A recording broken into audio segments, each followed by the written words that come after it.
वो कहते हैं ना कि एक योगी से बेहतर कोई भी राजा अपने राज्य को नहीं चला सकता।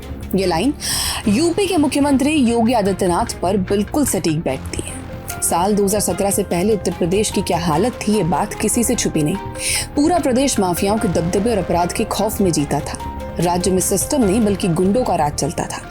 सरकारें आती थी जाती थी, कभी सीएम की कुर्सी पर अखिलेश यादव दिखते थे तो कभी मायावती, मगर कोई भी नेता इन माफियाओं से दुश्मनी मोल नहीं लेना चाहता था, जिसकी वजह से उत्तर प्रदेश की जनता डर के साए में जी रही थी। मगर फिर आया साल 2017, जब यूपी की सत्ता संभाली योगी आदित्यनाथ ने, और यहीं से शुरू हुआ योगी का एनकाउंटर मॉडल।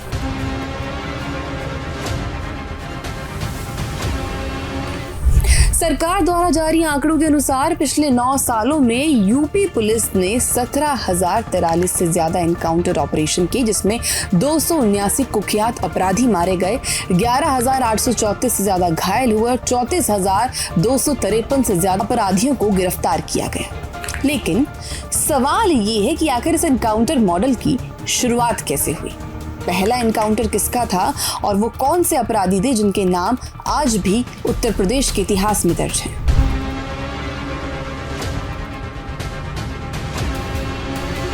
योगी सरकार में पहला एनकाउंटर भले ही मार्च 2017 में सहारनपुर के वांछित अपराधी गुरमीत का हुआ था, मगर जिस एनकाउंटर ने पूरे देश का ध्यान अपनी तरफ खींचा वो था विकास दुबे का।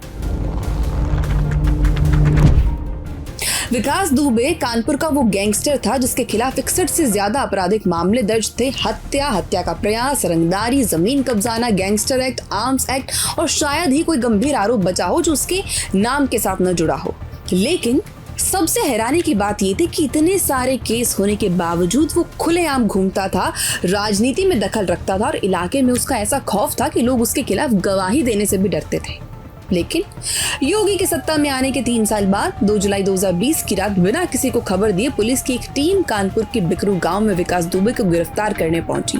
पर पुलिस को यह अंदाजा नहीं था कि विकास उनकी मौत का जाल पहले ही बिछा चुका है। गांव की सड़क पर जेसीबी लगाकर रास्ता रोका गया और जैसे ही पुलिस की टीम आगे बढ़ी, चारों तरफ से गोलियां बरसने लगी। इस हमले में डीएसपी समेत 8 पुलिसकर्मी शहीद हो गए। इस घटना के बाद पूरा देश स्तब्ध था। सवाल उठ रहे थे कि आखिर एक गैंगस्टर इतना ताकतवर कैसे हो गया कि उसने पुलिस की पूरी टीम को मौत के घाट उतार दिया। इस घटना के बाद यूपी पुलिस एक्शन मोड में आ गई और विकास दुबे के खिलाफ सबसे बड़ा अभियान शुरू किया। उसके कई साथी अलग अलग मुठभेड़ों में मारे गए और आखिरकार 9 जुलाई 2020 को विकास दुबे मध्य प्रदेश के उज्जैन स्थित महाकाल मंदिर से गिरफ्तार कर लिया गया। मगर यूपी की जनता अब भी नाखुश थी। वो जानती थी कि इस तरह के गैंगस्टर जेल के अंदर हो या बाहर कोई फर्क नहीं पड़ता, वो हर जगह उतने ही ताकतवर रहेंगे। मगर विकास की गिरफ्तारी के बाद जो हुआ उसने सबको हैरान कर दिया।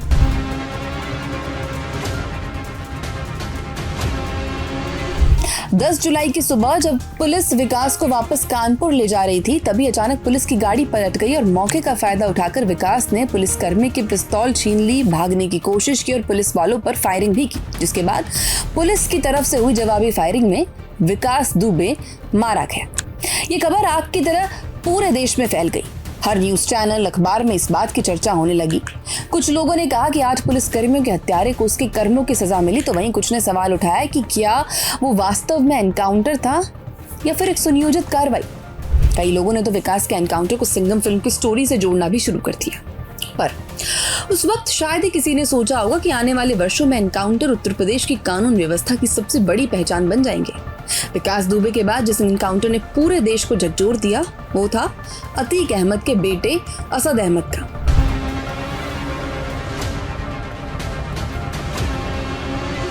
इस कहानी को समझने के लिए पहले आपको उमेश पाल के बारे में जानना होगा। उमेश पाल कोई साधारण व्यक्ति नहीं था। वो साल 2005 में वो चर्चित बसपा विधायक राजू पाल हत्याकांड के मुख्य गवाहों में से एक थे। राजू पाल की हत्या के बाद से ही उमेश पाल लगातार अतीक अहमद और उसके गैंग के खिलाफ कानूनी लड़ाई लड़ रहे थे और यही वजह थी कि अतीक गैंग की आंखों में वो खटकते थे। 24 फरवरी 2023 की शाम प्रयागराज में उमेश पाल अपने घर से बाहर पहुंचे ही थे कि अचानक कई हमलावरों ने उन पर ताबड़तोड़ गोलियां बरसानी शुरू कर दी। सिर्फ गोलियां ही नहीं बल्कि बम भी फेंके गए। ये पूरा घटनाक्रम आसपास लगे सीसीटीवी कैमरास में रिकॉर्ड हो गया और कुछ ही मिनटों में उमेश पाल और उनकी सुरक्षा में तैनात 2 पुलिसकर्मियों की मौत हो गई।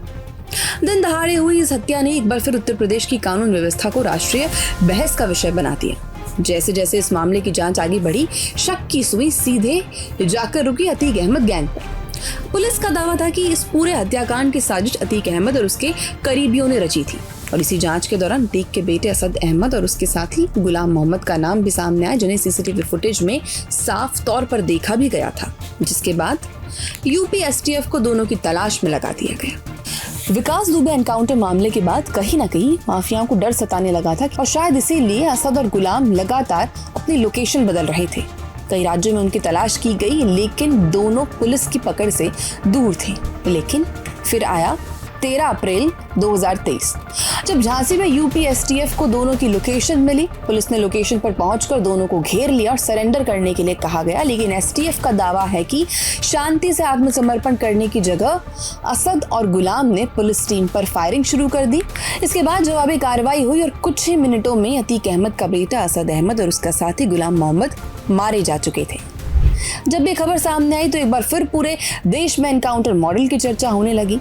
समर्थकों ने इसे उमेश पाल हत्याकांड के पीड़ितों को न्याय मिलने की दिशा में बड़ा कदम बताया, जबकि आलोचकों ने एक बार फिर एनकाउंटर की प्रतिक्रिया पर सवाल उठाए। अब इस समर्थन और आलोचना के बीच यूपी की जनता बहुत खुश थी। उनके दिलों से माफियाओं का डर खत्म होने लगा था।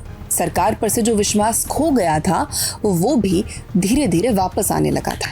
लेकिन असली ट्विस्ट तो तब आया जब 2019 से साबरमती जेल में बंद अतीक अहमद का नाम फिर से पूरे देश की सुर्खियों में आ गया। साल 2019 में एक बिजनेसमैन मोहित जायसवाल के अपहरण और मारपीट के मामले में अतीक अहमद को उत्तर प्रदेश से निकालकर गुजरात की साबरमती जेल भेज दिया गया था। सरकार का मानना था कि अगर उसे यूपी की जेल में रखा गया तो वो अपने रसूख का इस्तेमाल करके गवाहों, अधिकारियों और पूरे सिस्टम को प्रभावित कर सकता है। इसीलिए उसे हजारों किलोमीटर दूर साबरमती जेल में रखा गया। लेकिन उमेश पाल हत्याकांड के बाद पहली बार ऐसा लगा कि जेल की सलाखें भी अतीक के नेटवर्क को रोक नहीं पाई थी। एक तरफ जहां अतीक के बेटे असद अहमद का एनकाउंटर हो चुका था, तो वहीं दूसरी तरफ पुलिस लगातार अतीक से पूछताछ कर रही थी। और इसी बीच अदालत के आदेश पर अतीक अहमद को साबरमती जेल से प्रयागराज लाया गया। करीब 1300 किलोमीटर के सफर के दौरान मीडिया की नजरें हर पल अतीक पर टिकी हुई थी। जब पत्रकारों ने उससे उसके बेटे असद के एनकाउंटर के बारे में पूछा तो उसने बेहद छोटे शब्दों में जवाब दिया कि जो होना था हो गया। लेकिन शायद अंदर ही अंदर उसे भी एहसास हो चुका था कि उसका साम्राज्य अब बिखर चुका है। फिर आई 15 अप्रैल 2023 की रात। प्रयागराज में मेडिकल जांच के लिए अतीक अहमद और उसके भाई अशरफ को पुलिस सुरक्षा के बीच अस्पताल ले जाया जा रहा था। चारों तरफ मीडिया के कैमरे थे, रिपोर्टर सवाल पूछ रहे थे और लाइव कवरेज चल रही थी। अतीक मीडिया के सवालों का जवाब दे ही रहा था कि तभी अचानक 3 युवक पत्रकारों की भीड़ में से निकलकर सामने आई। किसी को कुछ समझ आता उससे पहले ही गोलियों की तड़तड़ाहट सुनाई थी। हमलावरों ने बेहद करीब से अतीक और अशरफ पर ताबड़तोड़ फायरिंग शुरू कर दी। कुछ ही सेकंड में दोनों जमीन पर गिर चुके थे और ये पूरा घटनाक्रम लाइव कैमरा में रिकॉर्ड हो गया। जिस अतीक अहमद का नाम दशकों तक उत्तर प्रदेश की अपराध की दुनिया पर छाया रहा, उसकी कहानी कुछ सेकंड के भीतर खत्म हो चुकी थी और ये सीन धुरंधर मूवी में भी दिखाया गया। अब सबसे हैरानी की बात ये थी कि ये कोई एनकाउंटर नहीं था। अतीक को पुलिस ने नहीं मारा था, बल्कि पुलिस हिरासत में मीडिया कैमरा के सामने उसकी हत्या कर दी गई थी। हमलावरों ने मौके पर ही हथियार फेंक दिए और आत्मसमर्पण कर लिया। किसी को कुछ समझ ही नहीं आया कि आखिर हो क्या रहा है। एक तरफ विकास दुबे का एनकाउंटर था, दूसरी तरफ असद अहमद का एनकाउंटर और फिर अतीक अशरफ की कैमरा के सामने हुई हत्या। इन 3 घटनाओं ने न सिर्फ उत्तर प्रदेश बल्कि पूरे देश में कानून व्यवस्था, एनकाउंटर मॉडल और अपराध के खिलाफ कार्रवाई को लेकर एक नई बहस छेड़ दी। लेकिन सच तो यह है कि विकास दुबे, असद अहमद और अतीक अहमद सिर्फ कुछ नाम हैं। योगी सरकार के पिछले 9 सालों में ऐसे न जाने कितने माफिया, गैंगस्टर, हिस्ट्री शीटर और कुख्यात अपराधी कानून के शिकंजे में आए, जिनका कभी अपने इलाकों में सिक्का चलता था। कभी जो अपराधी पुलिस को चुनौती देते थे, आज वही अदालतों में पेशियां भुगत रही हैं। कभी जिनके नाम से बाजार बंद हो जाते थे, उनके साम्राज्य पर बुलडोजर चल रहा है। और कभी जो लोग खुद को कानून से ऊपर समझते थे, उन्हें भी कानून के सामने झुकना पड़ा।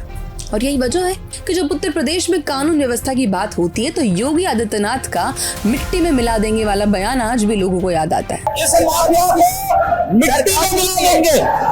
समर्थक इसे अपराध के खिलाफ सबसे बड़ी लड़ाई बताते हैं, जबकि आलोचक इसे लेकर सवाल उठाते रहे हैं। लेकिन इतना जरूर है कि 2017 में उत्तर प्रदेश की जनता से अपराध और माफिया राज खत्म करने का जो वादा किया गया था, उसे पूरा करने की कोशिश जमीन पर दिखाई थी। और शायद इसी वजह से आज उत्तर प्रदेश की राजनीति में योगी आदित्यनाथ सिर्फ एक मुख्यमंत्री नहीं है, बल्कि एक ऐसे नेता के तौर पर देखे जाते हैं जिन्होंने अपराधियों के मन में कानून का डर पैदा करने का दावा किया। तो ये थी कहानी उत्तर प्रदेश के उस एनकाउंटर मॉडल की, जिसने अपराध, कानून व्यवस्था और न्याय को लेकर पूरे देश में एक नई बहस छेड़ दी। किसी के लिए अपराधियों के खिलाफ सबसे सख्त कार्रवाई का प्रतीक है, तो किसी के लिए कानून प्रक्रिया पर उठने वाले सवालों की कहानी। लेकिन इतना तय है कि इस मॉडल ने उत्तर प्रदेश की राजनीति और प्रशासन दोनों की दिशा बदल दी और आज भी इसकी चर्चा देश भर में होती है। अगर आपको ये वीडियो पसंद आई हो तो इसे लाइक और शेयर जरूर करो। ऐसे ही इनसाइड स्टोरीज और राजनीतिक विश्लेषण देखने के लिए रिपोर्ट भारत को सब्सक्राइब करना न भूलें।